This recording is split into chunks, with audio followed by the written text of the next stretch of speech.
നമസ്കാരം.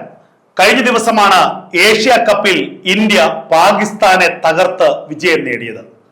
ഓപ്പറേഷൻ സിന്ദൂറിന്റെ ഓർമ്മ നിലനിന്ന ഒരു സാഹചര്യത്തിലായിരുന്നു ഇന്ത്യയുടെ അസാധാരണമായ വിജയം. ആ വിജയത്തിന് പിന്നാലെ ഏറ്റവും സുപ്രധാനമായ ഒരു നിലപാട് ഇന്ത്യ സ്വീകരിച്ചു.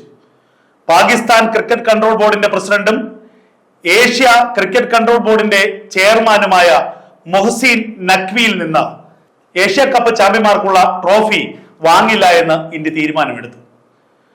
നമുക്കറിയാം, ഓപ്പറേഷൻ സിന്ദൂറിന് തൊട്ടു മുൻപ് പഹൽഗാം ഭീകരാക്രമണം, ഇന്ത്യയിലേക്ക് കടന്നു കയറിയ പാകിസ്ഥാന്റെ ഭീകരവാദികൾ 28 വിനോദസഞ്ചാരികളെയാണ് നിഷ്കരുണം വധിച്ചത്. അതിന് പാകിസ്ഥാൻ ഭരണകൂടത്തിന് പങ്കുണ്ട്, പാകിസ്ഥാൻ സൈന്യത്തിന് പങ്കുണ്ട്.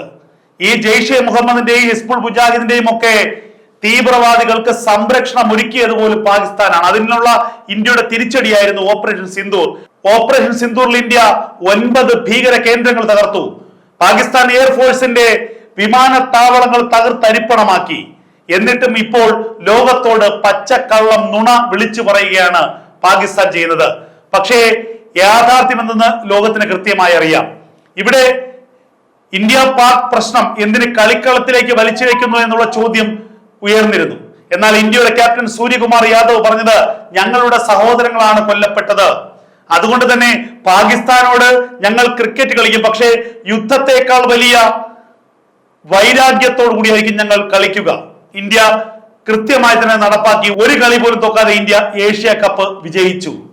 ഇന്ത്യയിലെ അമ്മമാരുടെ സഹോദരിമാരുടെ സിന്ദൂരം മാച്ച, തിലകം മാച്ച പാകിസ്ഥാനോട് തിലകിലൂടെ തന്നെ ഇന്ത്യ മറുപടി നൽകി. അതാണ് ഇന്ത്യ. ഇന്ത്യ തുടക്കത്തിൽ ഇന്ത്യ ആദ്യ കളിയിൽ പാകിസ്ഥാനുമായിട്ടുള്ള ആദ്യ കളിയിൽ പാകിസ്ഥാൻ കളിക്കാർക്ക് ഹസ്തദാനം നൽകുന്നതിൽ വിസമ്മതിച്ചു. അന്ന് വലിയ ഒച്ചപ്പാട് ഇതുണ്ടാക്കി. പക്ഷേ ഇന്ത്യ തങ്ങളുടെ തീരുമാനത്തിൽ ഉറച്ചു നിന്നു. സൂര്യകുമാർ യാദവ് പറഞ്ഞു, ഞങ്ങൾ പാകിസ്ഥാൻ കളിക്കാർക്ക് ഹസ്തദാനം നൽകില്ല. ഇത്രയും തെമ്മാടികളായിട്ടുള്ള, ഇത്രയും ശത്രുതയുള്ള ഈ പാകിസ്ഥാനികളോട് ഞങ്ങൾക്ക് ഒരു സൗഹൃദവുമില്ല എന്ന് ഇന്ത്യയുടെ ക്യാപ്റ്റൻ പറഞ്ഞു. ഒടുവിൽ ഏഷ്യ കപ്പ് വിജയിച്ച് 5 വിക്കറ്റ് ഏഷ്യ കപ്പ് വിജയിച്ച് ഇന്ത്യ ഒരു തീരുമാനം ICCയോട് വ്യക്തമാക്കി, ഇന്റർനാഷണൽ ക്രിക്കറ്റ് കൺട്രോൾ ബോർഡിനോട് വ്യക്തമാക്കി. ഞങ്ങൾ പാകിസ്ഥാൻ മന്ത്രിയും പാകിസ്ഥാനിലെ ക്രിക്കറ്റ് കൺട്രോൾ ബോർഡിന്റെ മേധാവിയുമായ മൊഹ്സിൻ നഖ്വിയിൽ നിന്ന് ട്രോഫി വാങ്ങില്ല. നാണംകെട്ട ഏഷ്യ ക്രിക്കറ്റ് കൺട്രോൾ ബോർഡ് ഉദ്യോഗസ്ഥർ ആ ട്രോഫി അപ്പോൾ തന്നെ ആ മൈതാനത്ത് നിന്ന് മാറ്റി. പിന്നീട് ഡ്യൂപ്ലിക്കേറ്റ് ട്രോഫി ഉപയോഗിച്ച് ഇന്ത്യ ആഘോഷം നടത്തി. അതിനുശേഷം സൂര്യകുമാർ യാദവിന്റെ ഒരു കൃത്യമായ നിലപാടുണ്ടായിരുന്നു, ഒരു പ്രതികരണം ഉണ്ടായിരുന്നു. ചരിത്രത്തിൽ ആദ്യമായിട്ടാണ് വിജയിച്ചവർക്ക് ട്രോഫി ലഭിക്കാതെ പോകുന്നത്. ഒരു ടൂർണമെന്റ് വിജയിച്ചു കഴിഞ്ഞാൽ ട്രോഫി ലഭിക്കാതെ പോകുന്നത് ആദ്യമായിട്ടാണ്. പക്ഷേ എനിക്ക് എന്റെ സഹകളിക്കാരും സപ്പോർട്ടിംഗ് സ്റ്റാഫുമാണ് എനിക്ക് കിട്ടിയ ഏറ്റവും വലിയ ട്രോഫികൾ.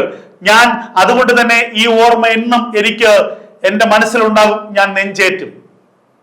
പറഞ്ഞ സൂര്യകുമാർ യാദവാണ്. ഇന്ത്യയുടെ ക്രിക്കറ്റ് കളിക്കാരെ സത്യത്തിൽ ഇന്ത്യ നെഞ്ചേറ്റുകയാണ്. ഇന്ത്യയുടെ സൈന്യത്തോടുള്ള കൂറ്, ഇന്ത്യ എന്ന രാജ്യത്തോടുള്ള കൂറ്. അതുകൂടാതെ സൂര്യകുമാർ യാദവ് ഒരു പ്രഖ്യാപനം നടത്തി. ഈ മുഴുവൻ ഏഷ്യ കപ്പിലും താൻ മത്സരിച്ച കളികളിൽ ലഭിക്കുന്ന പണം അത് ഇന്ത്യൻ സൈന്യത്തിന് നൽകും.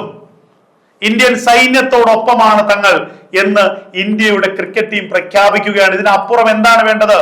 രാജ്യസ്നേഹം, രാജ്യത്തോടുള്ള കൂറ്, ഇതിനപ്പുറം മറ്റൊന്നുമില്ല. ചില ക്രിമികടിയുള്ളവന്മാർ വെളിയിൽ ഇരുന്ന് പറയും, അല്ലെങ്കിൽ ഇന്ത്യക്കകത്തിരുന്നും കേരളത്തിനകത്ത് ഇരുന്നും പറയും, ഈ പറയുന്ന പോലെ സ്പോർട്സ്മാൻ സ്പിരിറ്റ് വേണം. എന്ത് സ്പോർട്സ്മാൻ സ്പിരിറ്റ്? സ്വന്തം രാജ്യത്തോട്, മാതൃരാജ്യത്തോട്, പിറന്ന മണ്ണിനോടുള്ള കൂറിനപ്പുറത്തേക്ക് മറ്റൊരു സ്പോർട്സ്മാൻ സ്പിരിറ്റ് ഇല്ല എന്നുള്ളതാണ് ഏറ്റവും വലിയ യാഥാർത്ഥ്യം.